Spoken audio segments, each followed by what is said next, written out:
Bismillahirrahmanirrahim. O Allah, expand my chest, ease my tasks, untie the knots in my tongue so that they may understand me. Assalamu alaikum wa rahmatullahi wa barakatuh. I'm Haider Mehdi, and this is our 15th session of our readings from the Ascendant Quran. This is an advanced English translation by Imam Muhammad Al Asi, and it's published by Dr. Zafar Bangash and the Institute of Contemporary Islamic Thought in Canada. We hope that these recitations are of benefit to those people who want to understand and imbibe the message of the Holy Quran in their own lives, and for those also who are non Muslims but also want to understand what the Quranic message is. Today, inshallah ta'ala, we start with Ayat 192 of Surah Al Baqarah. Bismillahir Rahmanir Rahim. Ayat 192, Surah Al Baqarah. But if they desist, behold, Allah is much forgiving, a merciful dispenser of grace. So fight against them until there is no more oppression and all the deen is devoted to Allah alone. But if they desist, then all hostility shall cease, save against those who willfully do wrong. Fight during the sacred months if you are attacked, for a violation of sanctity is subject to the law of just retribution. Thus, if anyone commits aggression against you, attack him just as he has attacked you, but remain conscious of Allah and His power presence, and know that Allah is with those who are conscious of Him and His power presence. And spend freely in Allah's cause, and let not your own hands throw you into destruction, and persevere in doing good. Behold, Allah loves the doers of good to perfection. And perform the pilgrimage and the reverent visit to Mecca during the other months of the year in honor of Allah. And if you are held back, give instead whatever offering you can easily afford, and do not shave your heads until the offering has been sacrificed. But he from among you who is ill or suffers from an ailment of the head shall redeem himself by fasting or alms or any other act of conformity to Allah. And if you are robust and secure, then he who takes advantage of a reverent visit, Umrah, before the time of pilgrimage shall give whatever offering he can easily afford. Whereas he who cannot afford it shall fast for 3 days during the pilgrimage and for 7 days after his return. That is 10 full days.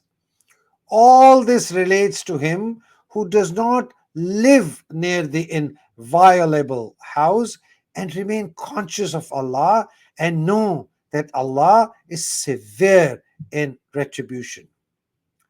The pilgrimage shall take place in the months appointed for it, and whoever undertakes the pilgrimage in those months shall, while on pilgrimage, abstain from lewd speech, from all wicked conduct, and from quarreling, and whatever good you may do, Allah is aware of it.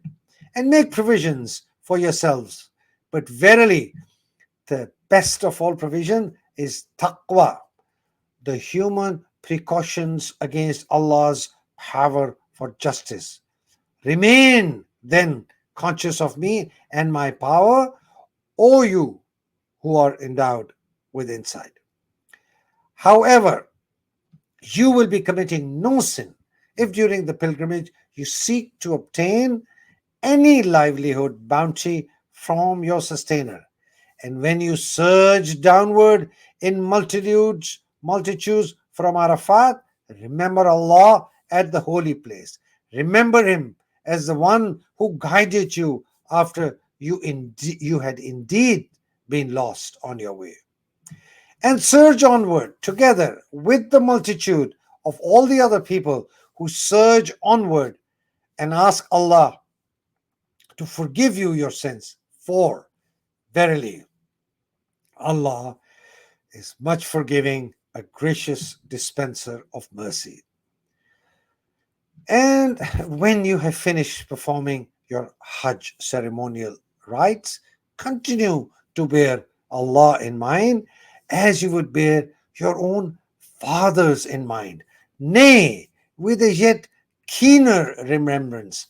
For there are people who merely say, O our sustainer, give us in this world, and such shall not partake in the blessings of the life to come.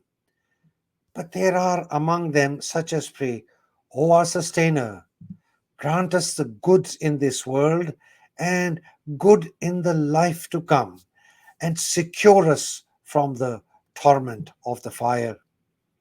It is these who shall have their portion of happiness in return for what they have earned, and Allah is swift in reckoning. And bear in mind, and bear Allah in mind during the appointed days of the Hajj.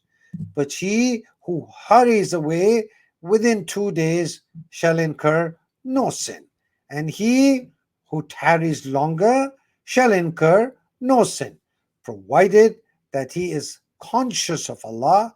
Hence, remain conscious of Allah, His power and authority, and know that unto Him you shall be gathered. And among people you will find a kind of person whose manner of speaking about this life impresses you, and the more so as he cites Allah as a witness to what is in his heart, while in fact his contestation is intensely offensive. And whenever he prevails, he goes about the earth to wreak havoc and to devitalize food production and progeny. And Allah does not love corruption. And whenever he is told, be conscious of Allah's power, his false pride drives him to sin. Wherefore, hell will be his allotted portion, and how deplorable a resting place. But among people, there is also a kind of person who would willingly exchange his own self for the gratification of Allah, and Allah is most sympathetic towards his attendants. O you who are firmly committed to Allah, enter altogether into a state of serenity and harmony with Allah, and follow not Satan's footsteps, for verily he is your obvious enemy. And if you should stumble after evidence of the truth has come to you, then know that indeed Allah is exalted in his glory wise. Are these people waiting perchance for Allah to reveal himself to them in the shadows of the clouds together with the Malaika? Although by then all will have been decided, and unto Allah all issues of concern will revert. Ask the racial children of Israel how many perceivable demonstrations of our power and authority we have given them. But if one alters Allah's sacred sign after it has reached him, verily Allah is severe in retribution. Sadaqallahul Azim. We stop today at Ayat 211 of Surah Baqarah. Inshallah, next time we will start at Ayat 212, Surah Baqarah. Allah subhanahu wa ta'ala may keep you in his hifz or aman. May Allah subhanahu wa ta'ala bless you. May he bless your reading and understanding of the recitations of the Noble Quran. And may Allah subhanahu wa ta'ala give you the blessings of imbibing the message every day in your life. Alhamdulillah Rabbil Alameen. Assalamu alaikum wa rahmatullahi wa barakatuh.